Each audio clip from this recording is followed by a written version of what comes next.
একমাত্র জাহান্নামের আযাবের ভয়। আল্লাহর কোরআন সত্য, গুনাহ নিয়ে কবরে গেলে আযাব হবে তাও সত্য। এরে আল্লাহর গোলাম ও যুবক, কয়দিন আর দুনিয়ায় বাঁচবি রে যুবক? এমন একটা দিন নাই যুবকের লাশের খবর নাই। পানির নিচে যুবকের লাশ, গাড়ির নিচে যুবকের লাশ, ঘুমের বিছানায় যুবকের লাশ। ও আল্লাহর বান্দারা, কত কপাল আমার সামনে দেখলাম, চলে গেল মুহূর্তের ভেতরে।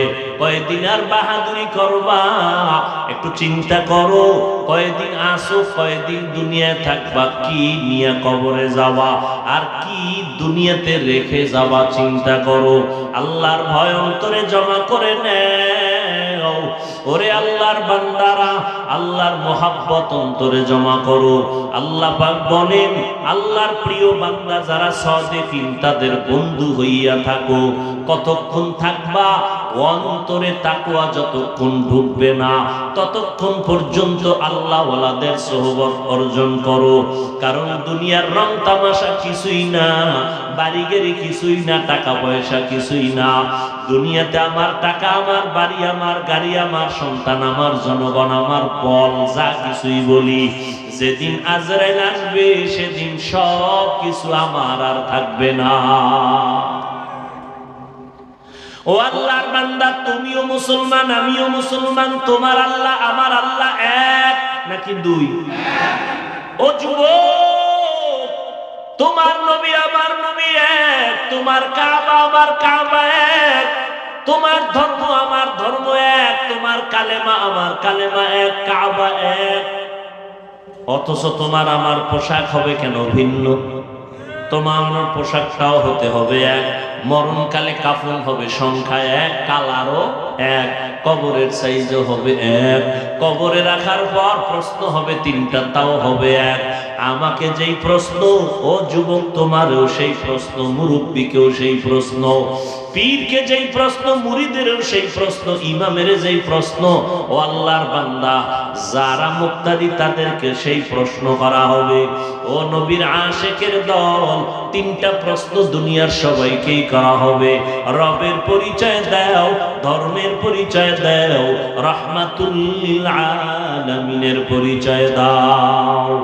ও আল্লাহর বান্দারা, এই তিনটা প্রশ্ন ঠিক করার জন্যই নবীদের মিশন।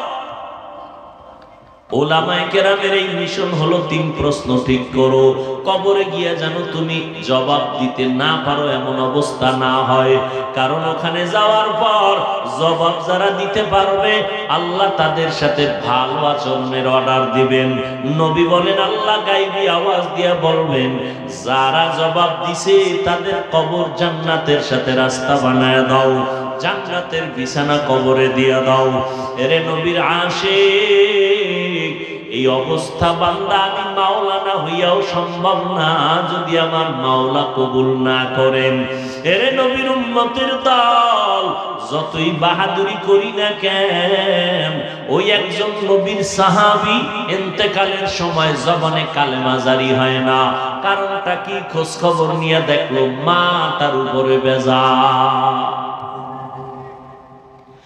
মা বেজার, এই জন্য কালেমা মুখে আসে না। সর্বশেষ মা মাফ করে দেওয়ার সাথে সাথে কালেমা জারি হয়ে গেল। এজন্যই নবী বলেন, দুইটা অপরাধ আছে দুনিয়াতে করলেই আযাব শুরু হবে মরার আগেই। এক অপরাধের নাম জুলুম, আর একটা অপরাধের নাম হলো মা বাবার সাথে বেয়াদবি। কারণ ওই মা বাবার দোয়া আর চোখের পানি আর মেহনতে আজ আমি চেয়ারে বসলাম। ওই মা বাবার চোখের পানি আর দোয়ার কারণে তুমি পরীক্ষায় ভালো নাম্বার পেয়েছো। ওই মা বাবার চোখের পানি আর দোয়ার কারণে তুমি আজ টাকার মালিক, বাড়ি গাড়ির মালিক। ওই মা বাবার চোখের পানি আর দোয়ার কারণে তাকায় দেখো তোমার এত সম্মান। ওই মা বাবার চোখের পানি আর দোয়ার কারণে আজকে এত মর্যাদা আল্লাহ দান করেছেন। এই কারণে আল্লাহ পাক নারীর মর্যাদা বাড়ায় দিলেন, রহমতের নবীও বাড়ায় দিলেন। ও যুবক, আজকে তাকায় দেখো থানায় আসামি ধইরা পুলিশে নিয়ে বেত্রাঘাত করে, চোখে পানি নাই, চিৎকারের আওয়াজ কিন্তু কান্না নাই। আর আল্লাহওয়ালারা বয়ান করে 200 হাত দূরে বসে একটা যুবক চিৎকার দিয়ে কান্না করে, বলো ওরে মারলো কে? ওরে কে মারলো? পুলিশে পিটায় আসামি কাঁদে না। আর কোরআনের বাগানে বসিয়া কিছু মানুষ এমন ভাবে কান্না করে কি যেন হারায় ফেলছে। এরে নবীর উম্মতের দল, একটু চিন্তা করো, দুনিয়ার রং তামাশায় তো কম সময় দিলে না, আল্লাহর জন্য একটু সময় বের করো। নিজের কল্যাণে আখিরাতের সম্বলের জন্য সময় বের করে নাও। ওই অন্ধকার কবরের 3টা প্রশ্নের জবাব ঠিক করো রে বাবা। আমি হুজুর হইয়া জবাব দিতে পারবো তার কোনো গ্যারান্টি নেই। কারণ এই দুনিয়াতে যদি আমার মোহাব্বত আল্লাহর সাথে গভীর না হয়, আমি যত বড় বক্তা দাবি করি, কবরে যাওয়ার সময় কালেমা জবানে আসবে কিনা বড় ভয়। এরে নবীর উম্মতের দাম, আল্লাহর কাছে বিনয়ের সাথে তওবা করো। এই দুনিয়ায় চিরদিন থাকা যাবে না। দুনিয়ার রং তামাশা তোমরা দৌড়াও, আমরাও তো পারতাম দৌড়াইতে। আজকে যদি দাড়িটা কেটে ফেলতাম কেউ আমারে বাধা দিত না। অথচ যুবক, তুমিও মুসলমান, তোমার আমার আল্লাহ এক, নবী এক, কোরআন এক, কাবা এক, ধর্ম এক। তোমার টুপি মাথায় দিতে লজ্জা লাগে, আর আমি টুপি মাথায় না দিলে লজ্জা লাগে। তোমার দাড়ি রাখতে লজ্জা লাগে, আর আমি দাড়ি কাটতে লজ্জা লাগে। তুমি কত ভিআইপি মুসলমান। আমি মসজিদে না ঢুকলে লজ্জা পাই, তুমি মসজিদে ঢুকতে গিয়া লজ্জা পাও। আসলে আমার আল্লাহর ভয় নাই, আমার মাওলার আযাবের ভয় বড় কঠিন। আম্মা জান আয়েশা রাদিয়াল্লাহু তাআলা আনহা, তিনি একদিন তাকাইয়া দেখেন পৃথিবীর শ্রেষ্ঠ নবী, রহমতের নবী হুজরায় বসে গুনগুন গুনগুন করে কান্না করেন। আম্মা জান আয়েশা রাদিয়াল্লাহু আনহা বললেন, ও পয়গম্বর, আমি আয়েশা কোনো বেয়াদবি করে ফেললাম নাকি? আপনি কেন আমার হুজরায় বসে কান্না করেন? আমার মায়ার নবী বলেন, ও আয়েশা,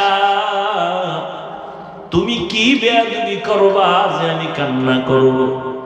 আম্মা জান বলেন, ও পয়গম্বর, আমার বয়স অনেক ছোট, আমি অনেক অল্প বয়সী মেয়ে, আমার অজান্তে ভুল হয়েই যাইতে পারে। কারণ আপনার সাথে আমার 6 বছরে বিবাহের বন্ধন হলো, 9 বছর বয়সে আমি আপনার ঘরে আসছি। কয় বছর? 9 বছর বয়সে আম্মা জান নবীর ঘরে আসলেন। আর আম্মা জানের 18 বছর যখন বয়স, তখন নবী দুনিয়া থেকে চলে গেলেন। হিসাবটা বুঝে থাকলে বলবেন, আম্মা জান নবীর ঘর করলেন কয় বছর? কথা কয় না, মাত্র 9 বছর। এই 9 বছরে নবীর থেকে কি পাইলেন আম্মা জান? 18 বছরের নারী। আর আমগো এলাকার মা, আমগো এলাকার বোনেরা 18 বছরে তো বিয়েই হয় না। আর আম্মা জান আয়েশা রাদিয়াল্লাহু আনহার 18 বছর বয়সে নবী চলে গেলেন, নবীর ঘর করলেন 9 বছর। এই 9 বছরে নবীর সোহবতে কি পাইলেন আমার আম্মা জান? আমার আম্মা জান বলেন, আমি 2000-এর উপরে হাদিসের হাফেজা হয়ে গেছি। এরে পর্দার আড়ালের আম্মা জানেরা, আপনারা তো আম্মা জান আয়েশার মতো একজন ধন্য নারী। আপনারা তো খাদিজা রাদিয়াল্লাহু আনহার মতো দামি নারী, ফাতেমা রাদিয়াল্লাহু তাআলা আনহার মতো দামি নারী।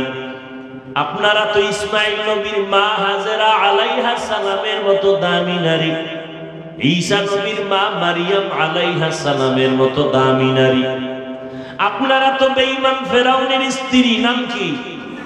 আসিয়ার মতো দামি নারী। যেই ফেরাউন আমার আল্লাহর সাথে চ্যালেঞ্জ দিয়া নিজের খোদা দাবি করলো, আমার মাওলার কুদরত, ওই ফেরাউনের ঘরে তার আপন স্ত্রী আসিয়া জান্নাতি হইয়া কবরে গেল।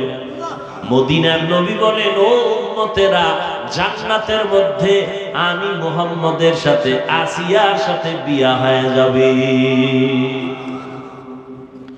ও পর্দার আড়ালের আম্মা জানেরা, আপনাদের এত সম্মান আল্লাহ দান করেছেন। আপনারা নবীদের মায়ের মতো মা, সাহাবায়ে কেরামদের মায়ের মতো মা, আলেমদের মায়ের মতো মা।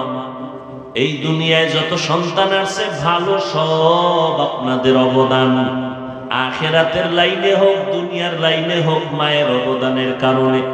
চেয়ারম্যান সাহেবের ব্যবহার ভালো, এমপি সাহেবের ব্যবহার ভালো, কোটিপতির ব্যবহার ভালো, ওসি সাহেবের ব্যবহার ভালো, ডিসি সাহেবের ব্যবহার ভালো।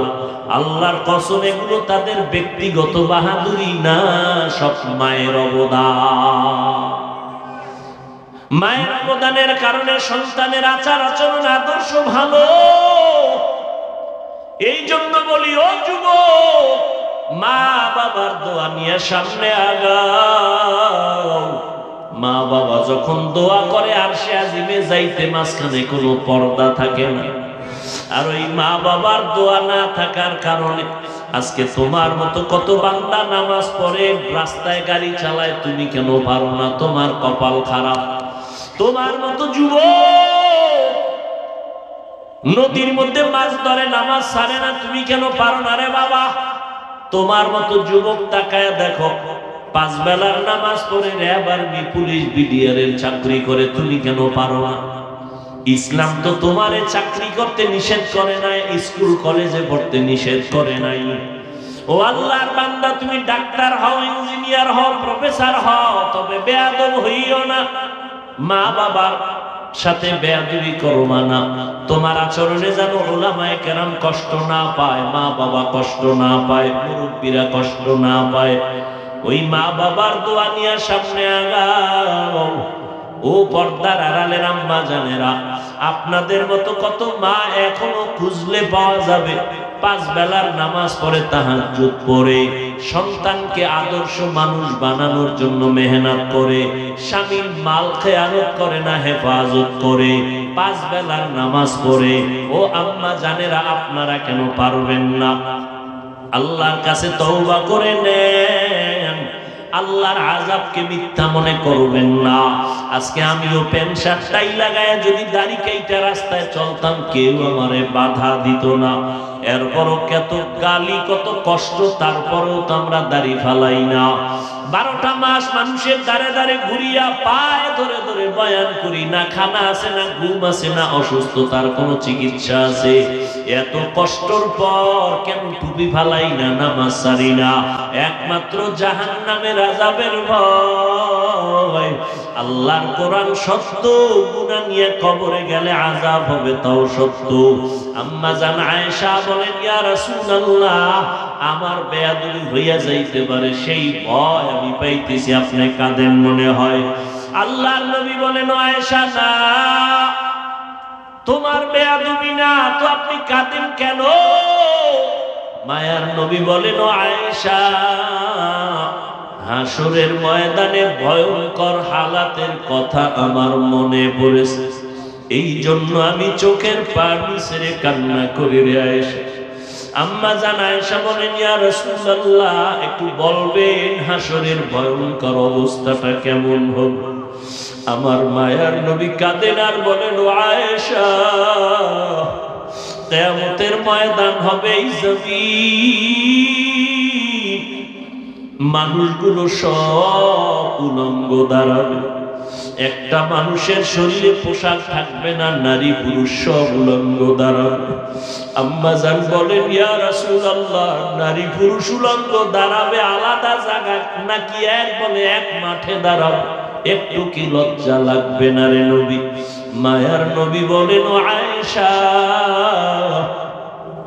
হাসরের ময়দানে এমন ভয়ঙ্কর অবস্থা হবে, ময়দানে একদিকে সূর্যের গরম, অপরদিকে জাহান্নামের আগুনের গরম, অন্যদিকে আবার আল্লাহ পাকের রাগান্বিত আওয়াজ, লিমানিল মুলকুল ইয়াউম, লিল্লাহিল ওয়াহিদিল কাহ্হার। আল্লাহ পাকের রাগান্বিত আওয়াজ যখন শুরু হবে, হাসরের ময়দানটা থরথর করে কেঁপে উঠবে, মানুষগুলো পাগলের মতো হয়ে যাবে। আয়েশা, কেউ কারো দিকে তাকানোর কোনো সুযোগ হবে না, মানুষগুলো কান্নায় বিভোর। এমন এক ভয়ঙ্কর হালাত হবে, নবীদের কোনো গুনাহ নাই, কিন্তু এই হালাতে নবীরা পর্যন্ত কান্নায় বেকারার।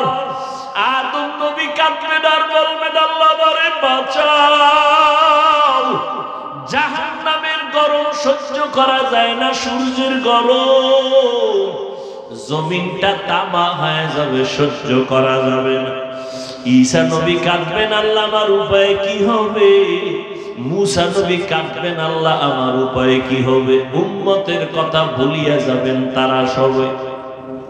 উম্মতেরা আদম নবীর কাছে দৌড়ায় যাবে সুপারিশের জন্য, সুপারিশ পাবে না। ঈসা নবীর কাছে যাবে, সুপারিশের জন্য করবে না। মুসা নবীর কাছে যাবে, উম্মতেরা সুপারিশের জন্য করবে না, বলবে যাও, হাসরের ময়দানে আমার কি উপায় হবে? আমি সেই চিন্তায় বিভোর। আম্মা জানায় সাও চোখের পানি ছেড়ে কান্না করেন আর বলেন, ইয়া রাসূলুল্লাহ, তখন উম্মতের উপায় কি হবে? আল্লাহর নবী বলেন, আয়েশা, ওই সময় উম্মতেরা একটা জায়গায় গিয়া আমারে তালাশ করবে, আমাকে খুঁজতে খুঁজতে গিয়া দেখবে আমি মাকামে মাহমুদের মধ্যে সিজদায় পড়ে আছি। আমি আমার মাওলার কুদরতির সামনে সিজদায় পড়ে কান্না করব। ঈসা নবী কাঁদবেন তার নিজের জন্য, মুসা নবী কাঁদবেন তার নিজেকে বাঁচাবার জন্য, ইব্রাহিম নবী কাঁদবেন তার নিজেরে বাঁচানোর জন্য। উম্মতেরা আমার কাছে হাজির হয়ে যাবে, আমি সিজদায় পড়ে কান্না করব, তবে একবারও বলবো না ও আল্লাহ আমারে বাঁচাও। আমি কান্না করে বলবো, আল্লাহ আমার উম্মতেরে বাঁচাও, আমার একটা উম্মত যেন জাহান্নামে না যায়। আমি আমার উম্মতের জন্য তো পাগল। ও নবীর আশিক উম্মতের দল, ওই নবীরে এখনো চিনো না। আমার নবীর জন্য জঙ্গলের হরিণী পাগল, আমার মায়ার নবীরে হরিণী চিনলো, বাতাস চিনলো, সূর্য চিনলো, চাঁদ চিনলো, জঙ্গলের প্রাণীরা চিনলো, আর তুমি উম্মত হইয়া নবীরে চিনলা না। আজকে এত বয়ান, তাবলীগওয়ালাদের বয়ান, পীর সাহেবদের বয়ান, বক্তাদের বয়ান, জুমার দিন খতিব সাহেবদের বয়ান, এত বয়ান শোনার পরও কেন বাবা দাড়িটা কামায়া নবীরে কষ্ট দাও? ও আল্লাহর বান্দারা, আমরা দাড়ি রাখার কারণে তো সম্মান কমে নাই, টুপির কারণে তো আমরা ইজ্জত নষ্ট হয় নাই। আমরা নবীর মোহাব্বতে আল্লাহর জন্য নামাজ পড়ি, পর্দা করি, হালাল খাই, কই আমরা তো না খাইয়া মরি নাই, সম্মান কমে নাই রে বাবা। তুমি কোন ধান্দায় পড়ে আজকে দাড়ি কাটো, নামাজ পড়ো না? মাওলার কি ভয় নাই? হাসরের ময়দানের ভয় আমার নবী কাঁদেন, আম্মা জান আয়েশা রাদিয়াল্লাহু আনহাও কান্না করেন। আম্মা জানকে নবী বলেন, ও আয়েশা, আমি তখন কান্না করব, আল্লাহ আমার উম্মতের বাঁচাও। আমার কান্না দেখে আল্লাহ বলবেন, নবী আপনি কাঁদবেন না, আমি সহ্য করতে পারি না, মাথা উঠাইয়া দেন। আর আপনাকে আমি সান্ত্বনা দিতেছি রে নবী, আপনার উম্মতগুলো আপনি বাছাই করে করে জান্নাতের ময়দানের দিকে নিয়ে যান। আম্মা জান বলেন, নবী তখন আপনি কি করবেন? নবী বলেন, তখন আমি খুশিতে আমার উম্মতগুলো ধরে ধরে আমি জান্নাতের দিকে নেওয়ার চেষ্টা করব।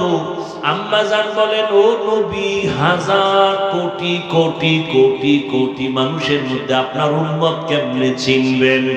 আমার মায়ার নবী বলেন, ও আয়েশা, আমার খাঁটি উম্মত যারা দুনিয়াতে 5 ওয়াক্ত নামাজ পড়তো ওযু বানাইয়া, হাসরের কঠিন সময় আমার উম্মতের ওযুর অঙ্গগুলো নূরের আলোতে দেখে দেখে আমার উম্মতগুলো ধরে ধরে জান্নাতের দিকে নিয়ে যাব। আমি নিজের হাতে হাউজে কাউসারের পানিগুলো পান করাইতে থাকবো লাইনে দাঁড় করাইয়া। আমার উম্মতের আমার হাতে এক পেয়ালা পানি পান করবে হাউজে কাউসারের, আর জীবনে পিপাসা লাগবে না। হাউজে কাউসারের পানি পান করার লাইনে আমার উম্মতেরা দাঁড়ায়া পানি পান করবে সিরিয়ালে। এক পর্যায়ে দেখা যাবে একদল উম্মতেরা পানি পান করে গেল, আর একদল এখনো বাকি, কিন্তু পর্দা সামনে আটকায় দিল ফেরেশতারা। আমি বলবো ফেরেশতা আমার উম্মতেরা লাইনে দাঁড়ানো, পর্দা ফালাই না কেন বলো? ফেরেশতারা বলবেন নবী আপনি জানেননি এই উম্মতগুলো যারা এখন পর্দার বাহিরে আছে, আর আপনি দুনিয়া থেকে যাওয়ার পরে আপনার সুন্নাত মানে নাই, বিরোধিতা করত, নামাজ পড়তো না, উলামায়ে কেরাম পাও ধরে ধরে নামাজের বয়ান করত, নামাজ পড়তো না, আলেমের বিরোধিতা, কোরআনের বিরোধিতা, আল্লাহর মহব্বতের বিরোধিতা, নবীর সুন্নতের বিরোধিতা করত। নবী বলেন আয়েশা তখন আমি রাগ অন্তরে আসবে, আমি বলবো সোহকান সোহকান লিমান গায়্যারা মিন বাদি, তোমরা আমার থেকে ভেগে যাও, তোমরা আমার উম্মত না, আমি তোমাদের নবী না। ও জাগুয়ার মুসলমান, ও যুবকেরা, ও বাবাজিরা, ও পর্দার আড়ালের মা বোনেরা, সাহাবায়ে কেরামরা জান্নাতের টিকিট পাইয়াও মরণ পর্যন্ত কান্নার আওয়াজ, এত আমল, এত ইলম, এত তাকওয়ার পরও তারা কান্না বন্ধ করেন নাই। আর আপনার আমার তাদের তুলনায় কোনো ইলম নাই, কোনো আমল নাই, তাকওয়ার গন্ধ নাই, আবার চোখে কোনো কান্নাও নাই। নিজেও কান্না করি না, কেউ কান্না করবে তাও পছন্দ করি না। নিজেও নামাজ পড়ি না, অনেকে নামাজ পড়ে পছন্দ করি না। কেমন কপাল আপনার, নিজেও দাড়ি রাখেন না, কেউ দাড়ি রাখবে তাও পছন্দ করেন না। নিজেও হালাল খান না, কেউ হালাল ভাবে খাবে তাও পছন্দ করেন না। ওরে আল্লাহর নবী যদি ওই দিন পর্দার বাইরে ফালাইয়া বলে ভেগে যাও, একটু চিন্তা করেন তখন উপায় কি হবে? আল্লাহর অর্ডার হয়ে যাবে এদের জাহান্নামের শিকল লাগাইয়া ধরো, এদের জাহান্নামের শিকল লাগায়া ভালো করে বেঁধে জাহান্নামের দিকে নিয়ে যাও। ও আল্লাহর বান্দারা একটু তাকায় দেখেন, এত গরম, দিনের বেলা সূর্যের আলো ছিল, গরম ছিল, রাতের বেলা সূর্য নাই, তারপরে এত গরম সহ্য করা যায় না। ফ্যানের বাতাস, এসি দিয়াও শরীর ঠান্ডা হয় না রে বাবা। এই গরম সহ্য করতে পারি না, একটা মশার কামড় সইতে পারি না, মশারি টানায় ঘুমাই। আর গুনার কারণে যে জাহান্নামের আগুনের গরম, গুনাহগার হইয়া কবরে গেলে দুই পার্শ্বের মাটির চাপ কেমন করে সহ্য করবা? আল্লাহর কাছে মাথা নত করে তওবা করো। চোখে পানি যদি না আসে আল্লাহকে বলো, আল্লাহ কান্নাওয়ালা চক্ষু দাও। ডানে বামে কোনো কান্নাওয়ালা বান্দা যদি পাও, হাতটা বাড়াইয়া দোয়া নিতে থাকো রে বাবা। কান্নাওয়ালার দোয়া খালি হাতে ফেরত যাবে না। ও আল্লাহ কান্নাওয়ালা চক্ষু দান করেন। আল্লাহর কাছে তওবা করে নাও। মনের বুঝাও রে মন, আমার মতো কত যুবক দাড়িওয়ালা নামাজি চাকরি করে, স্কুল কলেজে পড়ে, অভাব নাই, আমি কেন পারি না? আমার মতো কত বান্দা চোখের পানি ছেড়ে কান্না করে, আমার চোখে কেন পানি নাই? ও যুবক, ওই মা বাবার হয়তো বরদোয়া লাগছে, তাড়াতাড়ি মাপ চাও। যার মা নাই, বাবাও নাই, কবরের কিনারায় গিয়া চোখের পানি ছেড়ে দোয়া করো। এই ঈদের আনন্দ চলে গেল, কত সন্তান মা বাবার পাশে নিয়ে ঈদের আনন্দ ভাগাভাগি করলো।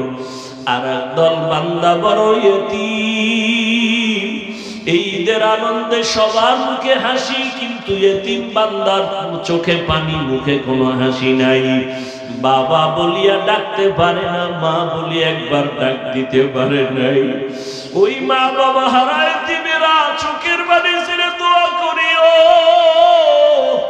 আর যার মা বাবা বেঁচে আছে বাসায় যাইয়া দোয়া চাইও, মাকে গিয়া বলি, ওরে মা, আজকে দেখলাম ওয়াজের প্যান্ডেলে কত বান্দা চোখের পানি ছেড়ে মোনাজাত করলো, আমার চোখে পানি নাই, গুনার কারণে বুঝি আল্লাহ বেজার।